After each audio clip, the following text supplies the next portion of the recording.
Kung mamatay ang inahan o ang amahan, niya ang bata gamay pa, ang mga tao mabalaka dayon. Ingon dayon, sus, unsa kay kaugmaon aning bata. Unsaon na lang. Mao sana, nahimo sana nato nga framework nga magsigitag ingon nga ay lang sa ako kuha Lord kay gagmay pa intawon akong mga anak. Anak mo na ano? Unsa naman lang niya kaugmaon nila ug mawa nako. Anak ano? No na. No na karon gipahinumduman tas ebanghelyo matud pa ni San Pedro. Ginoo kinsa may among kapaingnan kun mubiya minimo kinsa may among kapaingnan. Kakuha mo? Giproklamar ni San Pedro nga bisan pagni aning tanang mga tao sa kalibutan, tanan nga mga gamhanang tao sa kalibutan, kun wa na gani ka Ginoo, asa naman lang mipadong. Mao nay sakto gyud unta nga realization ba nga kun naay Ginoo, bisag mahurot pa nagkamatay ng tanang tao dihang imong kunuhay gisaligan, ginikanan, mataktak kas trabaho, masunog imong balay, musuyo pagid imong mga anak, ay lang kabalaka diha basta naalay Ginoo. Kana mo importante. Mo nang niingon si San Pedro dire, anaa kanimo ang mga pulong nga naghatag og kinabuhing way katapusan. Sa ato pa, mas importante nga naay pulong sa Ginoo kaysa naay pagkaon, kaysa naay kwarta, kaysa naay maayong panglawas. Matud pa sa Book of Wisdom, gisulti ni Solomon, ingon siya, gimahal ko ang imong kaalam, ang imong mga pulong, labaw pa sa maayong panglawas, labaw pa sa taas nga kinabuhi. Ninduta, no? Ug mao ni ang atong barugan. Bikaron kamo, kinsa may inyong gisaligan, ang pulong sa Ginoo o ang imong maayong panglawas? Kinsa dinhi ang nagsalig sa pulong sa Ginoo? Na kanang musugot lang ba na masakit og kanser? Ha? Bantay mo ha. Ana-ana ra man na inyong kamot, ana. Wa na'y Ginoo. Nya di ra ba gid sila kasaligan? Ug wa gyud Ginoo, wa. Unsa gud tay mahimo ani mga tawhana? Bisan pag unsa na nila ka powerful, bisag unsa pa na nila ka kunuhay organized, bisag unsa pa na sila ka sa pamailain, kadato, way mahimo ug way Ginoo. Pinangga lagi tas Ginoo. Bisan pa sa atong kabuangon. Pinangga lang gid ta. Ug mao na diri sa unang pagbasa si San Pedro nga mao say nisulti diri sa atong ebanghelyo, asa man mipaingon kun wa ka Ginoo. Ang kining maong tao nga nahimo ng pangulo sa simbahan, matud pa sa unang pagbasa, nakaayo sad og mga paralitiko, nakabuhi sad minatay. Wa man di ay arang sa Ginoo, bisan pagani ang mga tao nga nagtuo niya, maliwat man niya, makabuhi man sa patay. Siunan ka ana. Wa gi problema. Og mamatay ta, pagbuot sa Ginoo, pwede sa taniyang buhion bisan pagpatay na. Kung mamatay ka, ginikanan imong anak gamay pa, ay kamatay diha. Ang importante na ay Ginoo. Mao na ang ato untang misyon, mao gyud unta ang pagbutang og Ginoo diha sa kinabuhi sa matag tawo. Mao nang sigihan akong balik-balik dire unsaon man pagbutang og Ginoo sa atong kinabuhi. Kanang paborito nakong principles na tulo ka buok triple A. Unsa to?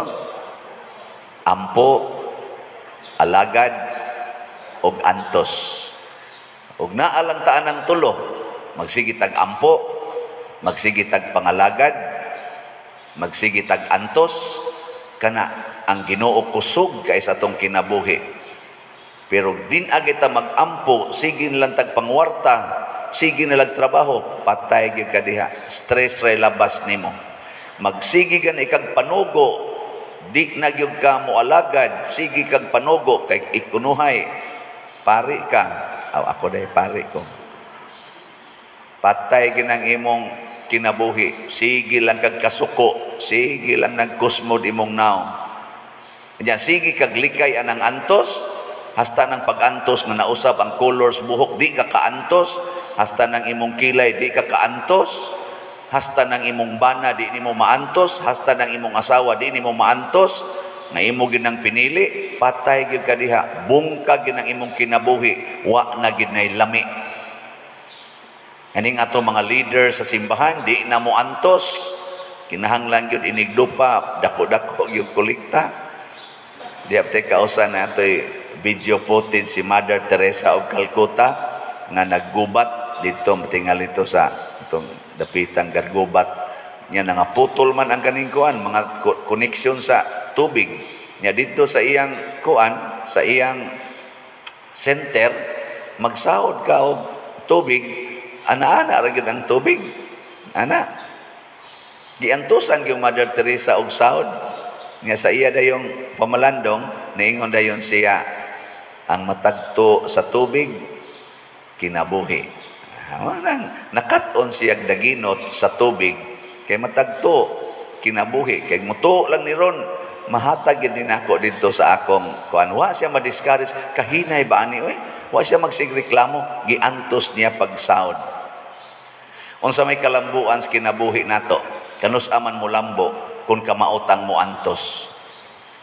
Anabitang magsigig pangayo diha kwarta, naku antos gumog trabaho, siya wa may ni-hire na mo pader.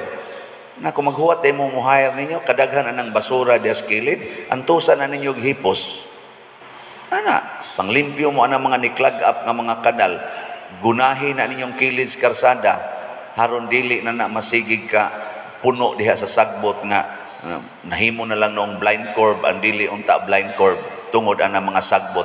Gunahin na ninyo, ay mo paghuwat nga suguon pa mo sa barangay, kay wa gyud masuko ninyo diha, inyo nang limpyuhan, ay lang nagpamutlang mga tanong.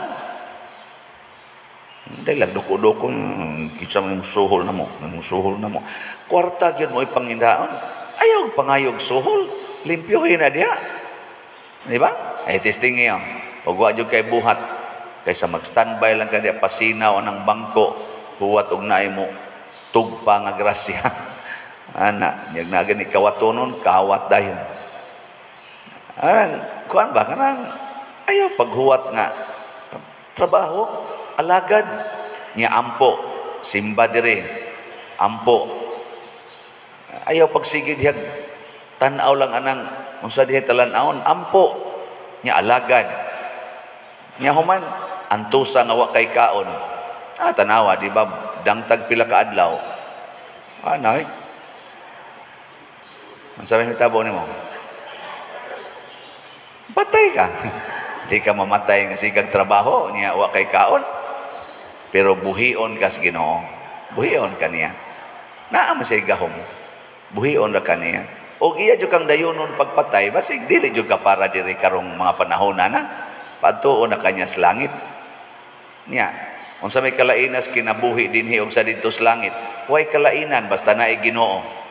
Ang kinabuhi dinhi malipayon, malinawon og tagbaw ka basta naay Ginoo sa atong kinabuhi. Ug adto sa kaslangit, samot na sad. Kay tuwa may Ginoo didto. Mao na matud pa ni Saint Teresa of the Child Jesus, na siya statement sama sa ani ni San Vicente Ferrer, mo na iyang statement no. Si Saint Teresa of the Child Jesus, nasa na siya statement nga naa iyang himno compose ni Monsignor Rudy Villanueva, I spent my heaven by doing good on earth. Sabot mo na? Awa mo sabot?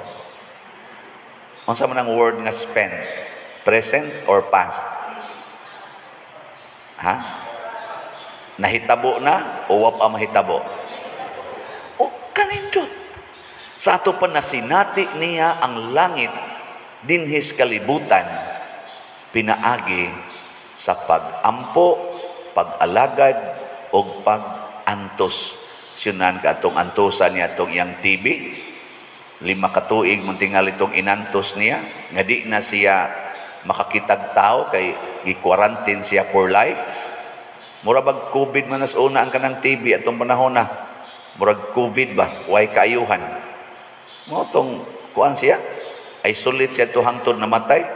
Pero ang iyang pagka-isolate, ang iyang pagsigig ubo nga perting sakita, iyang gihimong paagis pag-alagad. Giunsa man niya? Gi-offer niya ang iyang loneliness, ang iyang pains, ang iyang sufferings para sa tibuok simbahan. Gani nangayo pa siya dugang pangkasakit sa Ginoo aron daghan siya ika-offer para sa simbahan. Mo to iyang way of serving the church, labi na gyud sa missionary work of the church. O karon kaman ta, mission maron ang atong kuan. Church in mission may atong tema karon. Maunay kang sinteres. Pero tuwa siya sa sulod. Ang iyang pag-ubo, sakit ba kay dang muubo ka ng TB? Suway o, pagpa-TB diya. Tis kita hutoy sa imong ubo. Nga, kanon pag yung imong unod, anak mo nang manaot na silang maayo. Mura na lagbukog, ug panit na lang na sila. Nga magipang TB ba? Ambot, butangan na silang antina, mubalik siguro na silang dako-dako. Ana, smart TV na to ba? Smart TV. Pero, di man to smart TV. Pero malipayon kay siya. Sinteres. Ito. Testingin na ninyo. Iguli sa inyo ron. Ampo. Manamang mong ampo dire. Iguli ron alagad. Ay, yung panugo. Ha? Sige ra mamugduko. Sige, ano. Ayog kuan, ayog panugo. Bisag karon lang adlaw, gikan karong orasa hangtod karong gabi. Ana hangtod ikatog nimo ba? So ayan, kita kontesta, ako hinugo om sa gay ko. Di kita mnogo ha.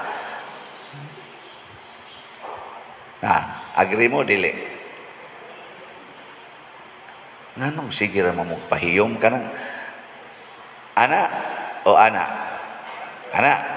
Sige kanang ni Anas kamot nana mo'y Ginoo. Ang uban ka, sige lang kinopon. Hala ka rin. Ang nabuangon kahit ano. Hadlok yung kahit ng alagad. Pero mauna ang gikumpanya karon aning atong mga kuan. Nag-away gud sila kay mga alagad, mga buangon. Ingon ko, kinahanglan pa ba nang mag-away ta aron ta makaalagad? Binuang na Kinahanglan pa bang imo ginang daoton ang imong isigataw para makaalagad ka sa atong nasod? Oh, that is foolishness. Foolishness. Kamo, kinahanglan pagin mo mangaway para ikay muhugas sa plato sa inyong balay.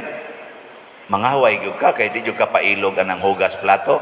Kinahanglan gyud ka mangaway sa imong bana kay ikagi manghuga, ikagi manglaba sa iyang bulingon. Mag-away mo ana. Di uy, wa gyud mag-away kun mualagad ta. Ang mag-away kun mangwarta na ta. Mauna na mag-away. So kanang mga palaaway, mga hingwarta na. Kanang mag-away sa posisyon, hingwarta na. Kaya ang posisyon na may suhol. Munang gusto ma-promote kay dako og suhol. Pero og ma-promote ka, dako baya imong responsibility. Kinsa ko'y mag-away para pag-atiman anang na ang mga buang din sa tong katilingban aron i-rehab sila.